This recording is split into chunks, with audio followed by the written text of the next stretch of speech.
마가복음 3장 오늘 본문의 앞부분을 보게 되면 예수님께서 공생의 삶을 통해서 천국 복음을 전파하시는 일, 하나님의 말씀을 가르치시는 일, 그리고 치유의 사역을 함께 하시기 위해서 산에 올라가셔서 밤새도록 기도를 하시고 그 다음에 함께 사역을 나누고 또 사역을 위임해 줄 12명의 제자들을 선택하신 내용이 기록되어 있습니다. 이는 그리스도 안에서 영적 가족들이 감당해야 될 사역이 어떤 것들인지를 이제 또 그 사역을 잘 감당하기 위해서는 어떻게 해야 되는지 그것을 암시해 주는 그런 말씀을 우리에게 가르쳐 주셨고, 그 다음에 3장의 두 번째 내용은 이제 제자들 선택 후에 산 아래로 내려오셔서 어느 집에 들어가셨습니다.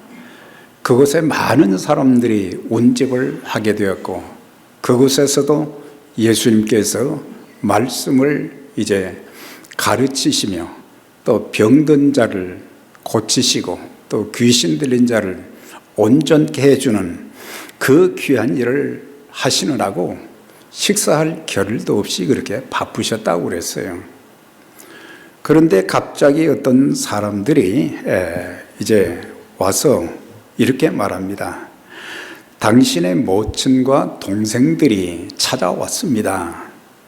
그랬더니 주님께서 어머니하고 동생들이 찾아왔다는 얘기를 듣고도 나가지 아니하시고 계속해서 그 사역을 감당하시면서 누가 내 어머니며 누가 내 동생들이냐 그런 말씀을 하시면서 그곳에 모인 많은 사람들에게 누구든지 하나님의 뜻대로 하는 자는 모두 다 내 형제요 자매요 어머니라 그렇게 말씀을 하셨어요. 어떻게 보면 육적인 인간관계를 주님이 소홀히 하시는 것 아닌가 그렇게 생각도 들지만, 주님은 이 말씀을 통해서 영적인 가족관계의 중요성을 강조해 주신 그런 모습을 보게 됩니다. 자, 그러면 왜 가족들이 예수님이 하시는 사역의 현장에 오게 되었느냐?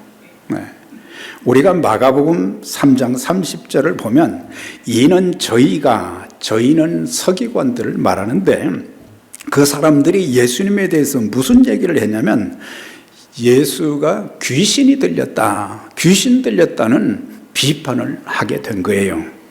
그런데 그거는 종교 지도자들이 귀신 들린 자를 고쳐주시는 예수님을 보면서 이제 비난하기 위해서 그렇게 더러운 귀신이 들렸다. 그런데 21절의 말씀을 보면 예수의 가족들이 듣고 붙들러 나오니 이는 그가 미쳤다 함일러라 그랬어요. 그래서 그 가족들이 예수님께 온 것은 당시 서기관과 바리새인들이 예수님에 대해서 좋은 소문을 내지를 않았어요. 예수가 귀신 들렸다고 그렇게 말하니까 이 가족들은 예수님이 미쳤다는 말로 이제 이해를 하게 되고, 사람들이 그렇게 비판하는 그런 소리를 들으면서 육적인 가족들은 예수님을 이제 데리고 집으로 가려고 이렇게 찾아왔던 것을 보게 됩니다. 참 이런 내용들을 보면서 예수님의 가족들은 예수님을 바로 알지 못했다는 것을 알 수가 있어요. 사실 예수님께서 공생애를 시작하시기까지가 30년의 기간이 있었어요. 그런데 그 가족들은 30여 년 가까이 수십 년을 함께 살고 또 함께 식탁에서 밥을 먹으면서도 그들은 예수님께서 인류 구원을 위해서 이 땅에 오신 메시아, 곧 하나님의 아들이시라는 것을 깨닫지를 못했던 거예요. 네. 그래서 요한복음 7장에 이 사도 요한은 어떻게 기록을 했느냐? 그 형제들이 예수께 이르되 그 형제들이 신앙을 가지고 있지 않다는 것을 이제 소개를 해주고 있어요. 예수께 이르되 당신의 행하는 일을 제자들도 보게 여기를 떠나 유대로 가소서 그랬어요. 그러니까 예수님께서 공생의 사역을 시작하면서 천국 복음을 전파하실 때나 또한 말씀을 가르치실 때에 병든 자들을, 귀신 들린 자들을 고쳐주실 때에 그 광경을 보고 얼마나 많은 사람들이 몰려들었는지 몰라요. 그러니까 유대인들과 똑같은 어떤 생각을 하느냐, 정치적인 메시아를 생각하게 된 거예요. 당신이 이 예수님의 그 초창기 그 사역을 보면 전부 갈릴리를 중심으로 한 그런 사역이었거든요. 그런데 갈릴리, 이 여기 있는 이런 촌에 있지 말고 더 넓은 곳으로 유대로 좀 가라 그랬어요. 유대는 도시를 말하는 거고 예루살렘을 지칭하기도 하는 것입니다. 그래서 예루살렘에 올라가서 많은 사람들이 있는 데서 이런 일을 행하면은 더 낫지 않겠냐, 이름을 낼 수 있지 않겠느냐, 그렇게 권고하는데 그 마지막 부분에 뭐라고 기록을 했느냐면 이는 그 형제들이라도 예수를 믿지 아니함이라 그랬어요. 그러니까는 같이 살면서 예수님이 누구신지를 그 가족들은 몰랐다고 하는 거예요. 네. 근데 나중에 예수님이 십자가에 죽으시고 부활하신 뒤에 그때서야 온 가족들이 예수님이 참 하나님이 보내신 메시아요, 그리스도시라는 것을 그때서야 깨닫게 되어졌고, 그런 다음에 예수님을 믿게 되었고, 그리고 예수님의 육신의 바로 밑에 동생인 야고보는 신앙생활을 잘하고 예루살렘 교회의 감독도 되었고, 그 다음에 우리가 가진 신약성경에 야고보서도 기록한 것을 볼 수가 있습니다. 참 이런 내용들을 보면서 우리도 가족뿐만 아니라 또한 성도들의 문제도 뭐냐면, 이렇게 그리스도인들이 함께 모여서 예배하고 또 한 교회를 오랫동안 섬기면서도 또 함께 사는 우리 가정의 가족들과도 사실은 수십 년을 이렇게 살면서도 가족들의 마음을 헤아려 줄 수 있는 그런 아름다운 가정이 되지 못하는 모습들을 참 많이 보게 돼요. 얼마나 많은 가정들이 깨어져 가고 있고, 또한 함께 지나는 동안 남보다도 못하게 서로를 미워하고 다투고 싸우고 그런 모습들, 무엇 때문에 고민하고 갈등하고 힘들어하는지 이런 것들을 헤아려 줄 줄도 모르는 그런 모습이 바로 예수님의 그 초창기 가족들의 그 모습과도 비슷한 것을 볼 수가 있어요. 또한 교회 생활도 우리가 오래 했으면서도 서로에 대한 이해가 부족할 때가 참 많아요. 그래서 서로에 대한 여러 가지 신앙적 인격의 또 장점과 단점, 또 그 사람이 어떤 목적의식을 가지고 세상을 살아가고 있는지, 어떤 어려움이 있는지 우리는 말하기는 참 편하게 왜 저러지 그럴 때가 많지만은 우리는 그 사람들을 이해해 주지 못하기 때문에 하나님 보시기에 아름답지 못한 말을 표현할 때가 많다고 하는 거예요. 그리고 공동체인 이 세상에서 가장 아름다운 모습의 교회가 되어져야 됨에도 불구하고 참 그렇지 못할 때가 참 많은데, 우리 교회는 서로를 사랑하고 서로를 더 잘 이해하고 화목하면서 한 마음이 되어서 하나님의 교회를 잘 세워가는 그런 화평한 교회로, 또한 하나님이 기뻐하시는 그런 교회로 잘 성장되어가는 귀한 역사가 있기를 주의 이름으로 축원합니다.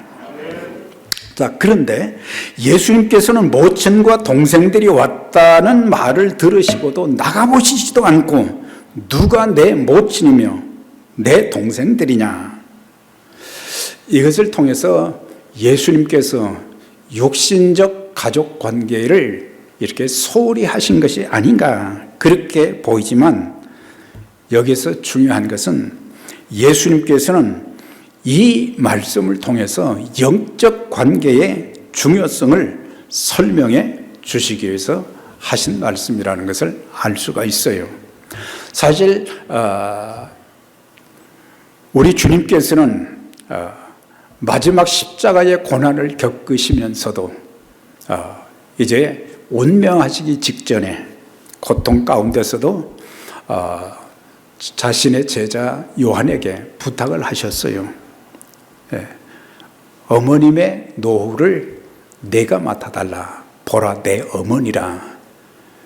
요한이 그 주님의 마지막 운명하기 직전에 자기에게 부탁하시는 그 말씀을 듣고 마리아, 육신의 어머니 마리아가 이 세상을 떠날 때까지 끝까지 자기 집에 최선의 효도를 다하면서 모셨다고 하는 그런 기록이 있습니다. 에베소 6장에도 보면 자녀들아 너희 부모를 주 안에서 순종하라. 내 아버지와 어머니를 공경하라. 이것도 뭐예요? 육신의 가족의 중요성을 강조해 주신 거잖아요. 그러니까 그리스도인들은 육신의 가족들도 아주 소중하게 여기면서 또한 예수 그리스도를 통해서, 믿음을 통해서 한 가족이 된 영적 가족들끼리도 아름다운 모습으로 서로 사랑하며 살아야 될 것, 그리고 자녀들은 부모님들에게 최상의 효도를 하라고 이렇게 거듭거듭 말씀하시는 것을 볼 수가 있어요. 디모데전서 5장 8절에 보면 자기 가족을 돌아보지 아니한 자는 불신자보다 더 악하다 그랬어요. 그러니까 어떤 사람들은 다른 사람들한테는 잘하는 것 같은데 가족들을 소홀히 하고 가족들을 아주 힘들게 하는 그런 사람들도 참 많이 봐왔어요. 그러니까 육적인 관계도 성경을 통해서 우리에게 육적인 관계도 무시하지 말고, 특별히 예수님께서 말씀하신 예수 그리스도를 믿음으로 하나님의 자녀가 된 우리 모든 영적인 가족들이 되었으니까 가족들끼리도 아름다운 모습으로 신앙생활하고 아름다운 모습으로 섬기고 아름다운 모습으로 하나님의 이름을 존귀하게 해드리는 그런 삶을 살아야 된다는 것을 강조해 주고 있어요. 그래서 성도는 자기 가족을 잘 돌아보고 책임지고 그렇게 하게 될 때에 다른 사람들에게 전도할 때도 그리스도의 향기가 풍겨지게 되고 또한 효과적인 전도의 도구로도 쓰임 받을 수 있게 되는 것입니다. 자, 이제 주님께서 하셨던 이 말씀, 누구든지 하나님의 뜻대로 하는 자라야 내 어머니요 형제요 자매라, 이 말씀을 하셨어요. 이것은 육신의 가족도 중요하지만 영적 가족의 중요성을 말씀하신 거예요. 영적인 가족이라는 것은 뭡니까? 복음을 듣고 예수 그리스도를 구세주와 주님으로 영접했을 때 그 순간 성령이 우리 안에 들어오시게 되고, 그리고 우리는 그때부터 하나님의 자녀가 되는 거죠. 영접하는 자, 곧 그 이름을 믿는 자들에게는 하나님의 자녀가 되는 권세를 주셨다 그래요. 그래서 이렇게 하나님의 자녀가 된 사람들이 기도할 때마다 맨 먼저 부르는 것이 무엇입니까? 하나님, 우리 아버지, 그러잖아요. 그러니까 우리가 하나님의 자녀가 되었다는 것은 우리 모두가 한 하나님 아버지를 섬기고 있고 우리는 그분의 자녀들이고, 그러니까 그 자녀들, 형제, 자매는 한 가족이라는 것을 이것을 통해서 말씀해 주고 있어요. 우리는 이런 영적 가족으로 맺어주신 하나님의 목적을 깨닫지 못하고 우리의 신앙이 그냥 개인적인 신앙의 성장과 성숙 또한 어떤 문제 해결에만 목적을 두지 말고 성도와의 서로의 하나님의 자녀된 형제 자매들 영적 가족들과의 그 관계도 정말 소중하게 여기면서 육신의 피를 나눈 그런 형제들보다도 더 아름다운 모습으로 좋은 관계를 가지면서 평생 잊지 못할 하나님의 복음의 동역자들로 쓰임받게 되시기를 바랍니다. 사실 육적인 혈연 관계는 세월이 지나면서 그 관계가 중단될 때가 많지요. 우리는 한국에 살다가 미국에 왔고 사실 함께 한 가정에서 생활하던 우리의 형제들도 우리는 자주 만나지도 못하고 1년에 몇 번 전화하는 정도 만날 수가 없어요. 그런데 믿음의 형제 자매된 사람들은 매일매일 보는 거예요. 새벽 때도 보고 주일날도 보고 수요일날도 보고 얼마나 많이 만나는지 몰라요. 제가 저희 집을 떠나온 지가 50년이 됐어요. 50년 동안 미국 생활을 40년이 다 됐어요. 그러니까는 형제들을 만나기가 몇 번 못 만났어요. 1년에 한두 번 전화하는 것. 그런데 영적인 혈연 관계인 영적인 가족인 하나님의 자녀들 우리 모두가 육신의 형제 자매들보다는 더 가까워져야 되고 또 그 관계를 통해서 서로를 위로하고 격려하고 축복하고 세워주는 그런 관계가 되어져야 될 것입니다. 영적인 관계는 이 땅에 사는 동안도 천국에 가서도 영원히 계속되는 것입니다. 우리가 살다가 보면 병이 들 때가 있어요. 몸이 아플 때가 있어요. 누가 찾아가서 문병을 해주고 기도해주고 격려합니까? 우리가 살다가 죽게 되면 우리의 장례식에 누가 올 수 있습니까? 육신의 부모들, 육신의 형제들은 이곳에 같이 살지 않으면 올 수가 없어요. 그러나 이곳에 함께 예수 그리스도를 믿음으로 한 형제 자매된 우리들은 서로 마음이 아플 때, 슬플 때, 고통스러울 때 눈물로 기도해주고 위로해주고 그게 바로 영적 가족들이 하는 일들인 것입니다. 그래서 영적인 가족은 육적인 혈연관계, 인종도, 피부 색깔도 초월하게 되는 거예요. 그래서 우리의 육적 관계도 우리가 잘 하면서 아름다운 삶의 축복과 은혜를 나누어야 되지만 우리 모두 예수 그리스도를 믿음으로 한 가족이 되었으니까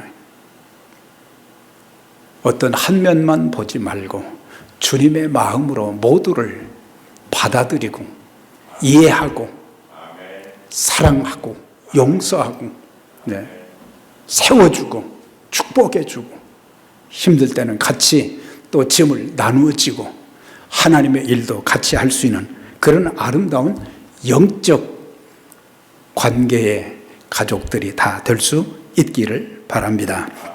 자, 그러면은 육신의 가족, 영적 가족들에게 꼭 있어야 될 것이 무엇인가? 첫째는 아름다운 대화가 있어야 될 것입니다. 아름다운 대화는 소통을 말하는 거예요. 인간관계에서 아주 소중한 부분 중에 하나가 뭡니까? 소통하는 거예요. 단순히 그냥 말만 나누는 것이 아니라 서로의 마음도 나누는 거잖아요. 소통이 없다 보니까 대화가 없고 관계가 막히게 되는 것입니다. 남편과 아내, 부모와 자녀, 성도들끼리 대화의 소통이 잘 이루어지는가? 우리는 아주 극히 일부분만 소통이 되는 경우들이 많습니다. 우리 모두에게, 모든 성도들에게 열린 마음으로 소통이 이루어지고 또한 서로를 격려하고 축복해 주는 아름다운 교제가 평생 신앙생활 속에 있게 되시기를 바랍니다. 또한 우리의 가족 구성원들의 고민과 갈등, 아픔, 가족들의 마음속에 추구하는 인생의 목표에 대해서도 진지하게 마음의 문을 열고 대화를 하면은 더 좋은 관계로 발전될 수 있는데 우리는 그런 것을 우리가 무관심할 때가 많잖아요. 그래서 육신의 가족들이나 영적인 가족들에게 꼭 있어야 될 첫 번째는 대화예요, 대화. 두 번째는 하나가 되어야 하는 것입니다. 가족들의 성격을 이렇게 분석해 보면 다 이렇게 달라요. 그래서 보통 사람들의 성격을 네 가지로 표현하잖아요. 주도형이 있고 또 사교형이 있고 안정형이 있고 신중형이 있고, 그래서 성격의 그 장점도 있고 단점도 있고 그러다 보니까 장점 때문에는 문제가 되지 않는데 단점으로 인해서 서로의 성격이 마찰이 될 때가 많거든요. 그래서 서로 사랑하지 못하고 이해하지 못하고 오해할 때가 많고, 그런데 우리가 하나가 될 수 있는 것은 내 주장만 강조하지 말고 상대방에게 맞추어 줄 때 아름다운 인간관계가 되어지고 서로를 더 이해하게 된다고 하는 사실이에요.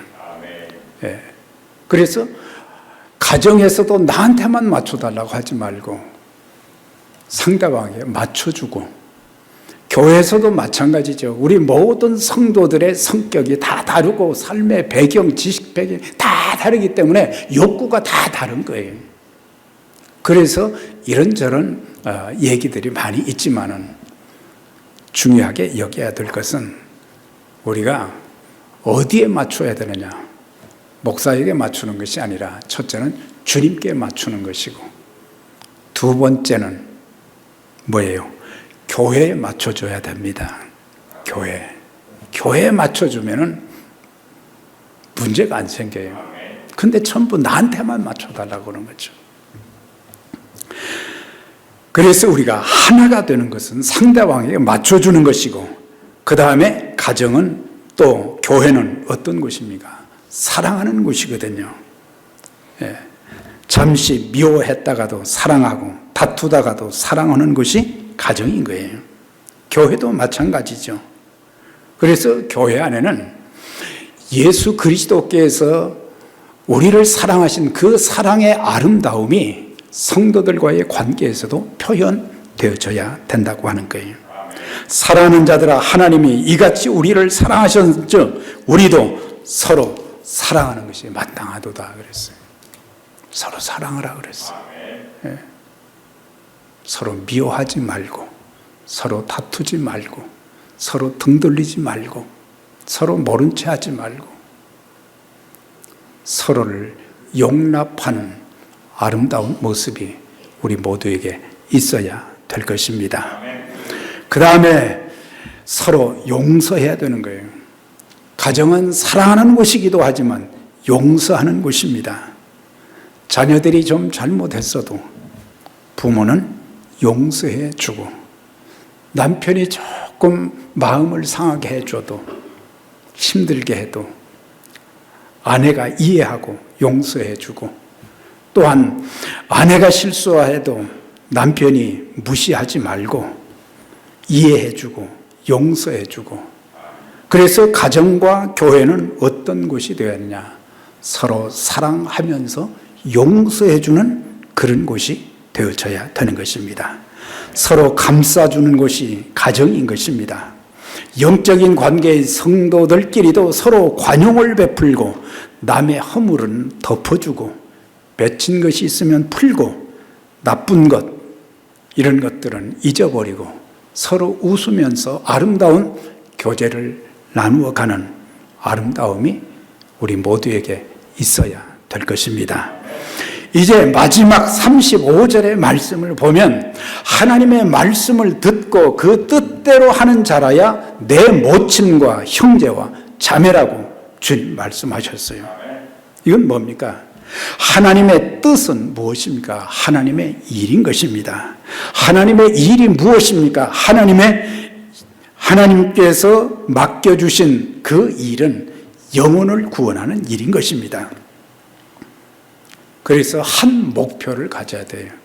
교회가 하나님의 자녀들이 있으면 인간관계도 잘 해야 되지만 더 중요한 것은 왜 하나님께서 우리를 구원하시고 하나님의 자녀로 삼아주시고 하나로 연합해 주신 이유가 뭡니까? 그것은 공동의 목표를 위해서예요. 교회의 공동의 목표는 뭡니까? 바로 복음을 전하는 일, 하나님 나라를 확장시키는 일인 것입니다. 그 일을 위해서 우리가 하나 되어져야 되는 거예요. 네. 가정에서도 하나가 될 수 있는 것은 복음의 목표를 두고 하나 될 때에 하나님께 귀하게 쓰임받을 수 있어요. 가정별로도 귀하게 쓰임받을 수 있고 공동체인 우리 교회가 또 한 마음 되어서 복음을 위해서 더 힘있게 쓰임받을 수 있게 되는 것입니다. 그래서 교회의 존재 목적, 공동 목표를 가지고 영혼들을 구원하고 고통받는 자들을 위로하고 세워주고 세상을 아름답게 만들어가는 그 역할이 영적인 가족이 된 하나님의 자녀들이 해야 될 일이라는 것을 말씀해 주고 있습니다. 사랑하는 여러분, 그러기 위해서 먼저 우리는 가정이 든든히 서야 되고 또한 교회가 든든하게 서야 되는 것입니다. 그리스도의 피의 공동체인 교회를 위해서 기도하고 협력하고 수고를 아끼지 않아야 될 것이고 우리 모두가 연합해서 하나님이 우리 교회에 부여하신 복음의 사명을 위해서 아름다운 모습으로 헌신하고 쓰임받는 저와 여러분들이 다 되시기를 주의 이름으로 축원합니다. 하나님 아버지 감사합니다. 주신 말씀 기억하고 육신의 가족도 소중히 여기면서 예수 그리스도를 믿음으로 한 영적 공동체가 된 우리 모두가 서로 사랑하게 하시고 또한 하나 되게 하시고 용납하게 하시고 하나님 서로 이해하게 하시고 이렇게 해서 한 아름다운 공동체를 이루어서 예수 그리스도의 생명의 복음을 땅끝까지 전하는 일에 귀하게 쓰임받는 하나님의 사람들, 하나님의 교회가 다 되게 해 주옵소서. 예수님의 이름으로 기도드리옵나이다. 아멘.